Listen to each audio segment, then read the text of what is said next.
Hi, నేను doctor Ragini Jata fertility centre Gachibowli Hyderabad నుంచి మాట్లాడుతున్నాను. ఈరోజు మనము ఈటీ ప్రొసీజర్ పెయిన్ఫుల్ ఉంటుందా లేదా అనేది తెలుసుకుందాం. సో ఈటీ ప్రొసీజర్ అంటే ఎంబ్రియో ట్రాన్స్ఫర్ అనమాట.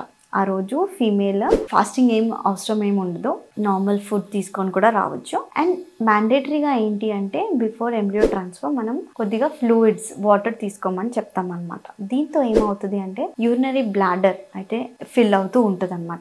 ఇంపార్టెంట్ ఇంటెన్షన్ ఎందుకు బ్లాడర్ ఫిల్లింగ్ ఎందుకంటే యూట్రస్ నార్మల్గా యాంటీవర్టెడ్ యాంటీఫ్లెక్స్డ్ అనేసి అనమాట ఉంటుంది. సో కొంచెం యాంగులేటెడ్ పొజిషన్లో ఉంటుంది. Normal position of uterus angulated. ఇప్పుడు బ్లాడర్ ఫుల్ అవడం వల్ల యూట్రస్ ఇంకా వెజైనా స్ట్రైట్ లైన్ వస్తుంది అనమాట. సో అలైన్మెంట్ ఏమో స్ట్రైట్ గా ఉంటుంది when the bladder is full. Bladder full ఉన్నాక మనం ఎంబ్రియో ట్రాన్స్ఫర్ చేస్తున్నప్పుడు 2 ఇంపార్టెంట్ వేస్ గా మనకు అది సపోర్ట్ చేస్తుంది. వన్ థింగ్, పైన నుంచి స్కానింగ్ చేస్తూ ఎంబ్రియో ట్రాన్స్ఫర్ చేయడానికి యూజ్ అవుతుంది.